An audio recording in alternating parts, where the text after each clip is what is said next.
night, and I just want to keep running with that. And I want to say shout out. I noticed that I had a few new subscribers, and I wanted to really say that I'm humbled by that, and that's real actual progress.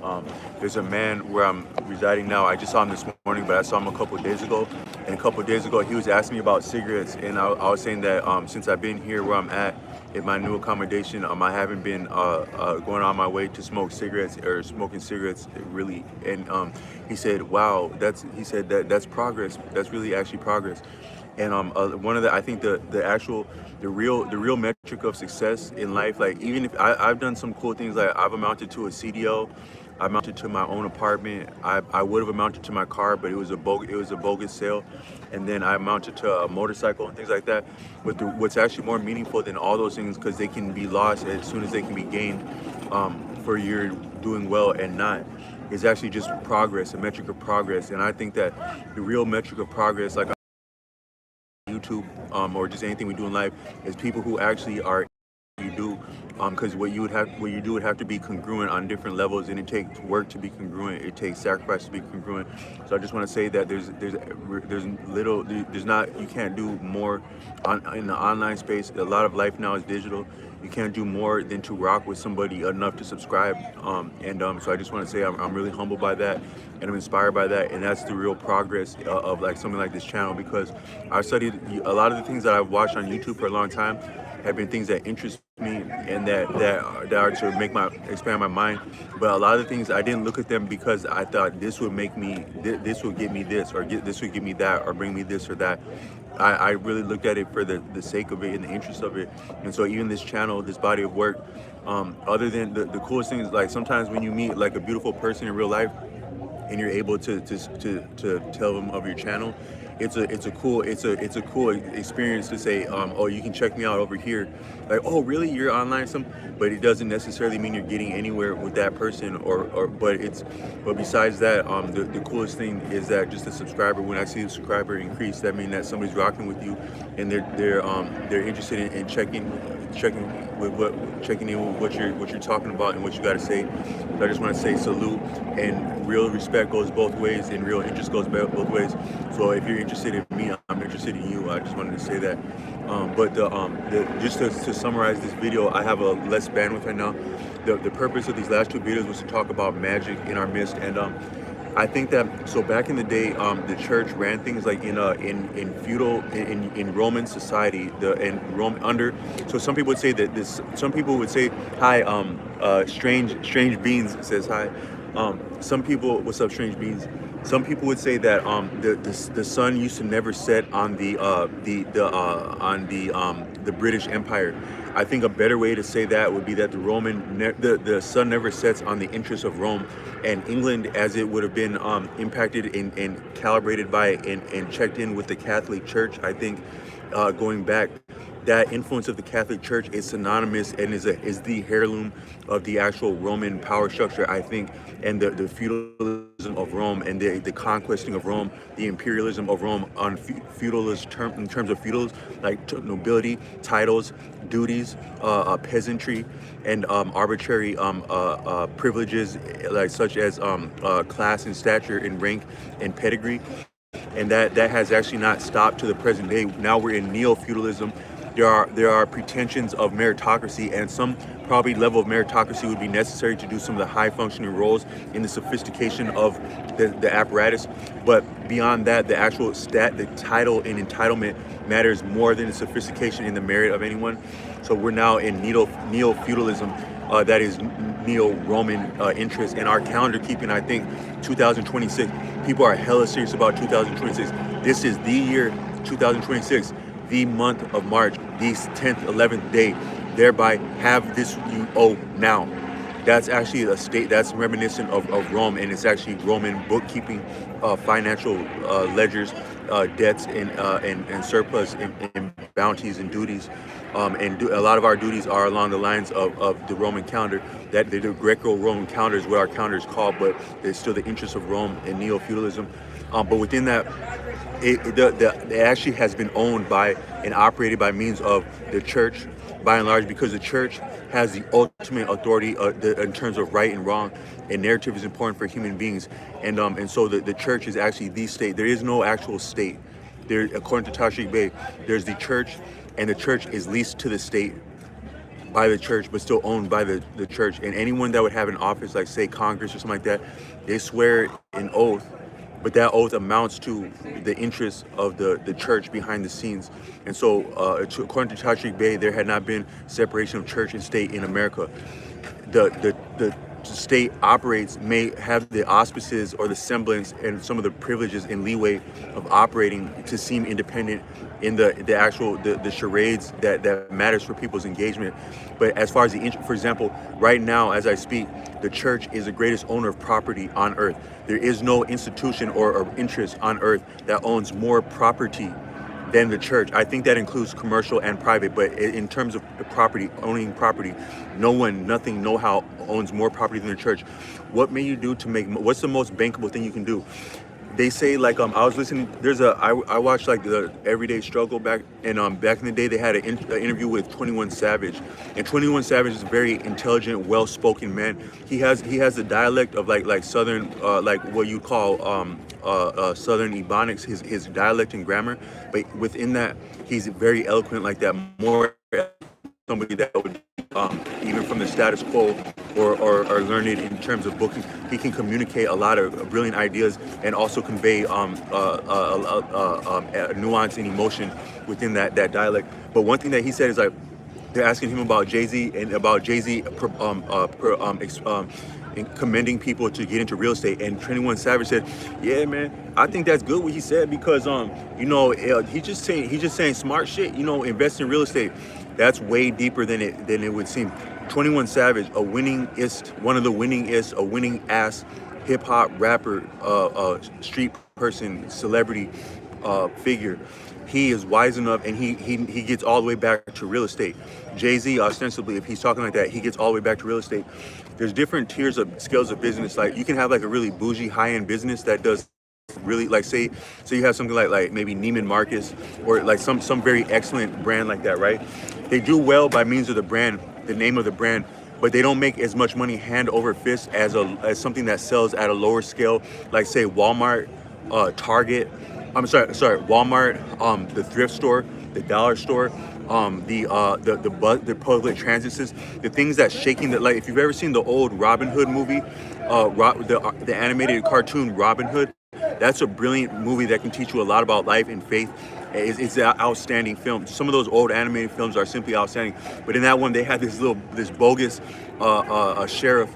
He was like a bear, and he would be coming, shaking money out the fryer, and like he made the honest fryer come get the last little token out of his pillow. He's like, hey, I know you got more in there. And he gets that last token out of him, that last shilling. That's actually where the way money is made, like that last little, but what about that last little nickel under there? That adds up a lot over time if you think about how much of engagement that is. But even so you might have something that sells, like you have something like, say, Mercedes, Neiman Marcus, some outstanding brand, right? That they do large scales, they do large quality, but also it costs them more to make that stuff because those materials and that overhead is expensive. So as the bottom line goes, they don't make as much money likely hand over fist. Outside of, probably they have other holdings out. So some of those things like those really high-end brands, that's more of a networking thing. So they have that name, they have bank with that, they have other things, but then other people that do have holding and stuff like that, they make business deals. They rock with Mercedes for the appeal of it, for the name of it. So it's almost like a club. So like that really fancy stuff, it's almost like a good old boys club. And both the owners of that Mercedes, the people that produce it, and the people that purchase it, their whole way of making money and existing is not only about the car in itself, but them flexing that car, them enjoying that car, and some of the mannerisms that would give them, and the access that would give them to other networking, which is valuable, is part of that semblance of that thing. So it's more actually about the perception and the name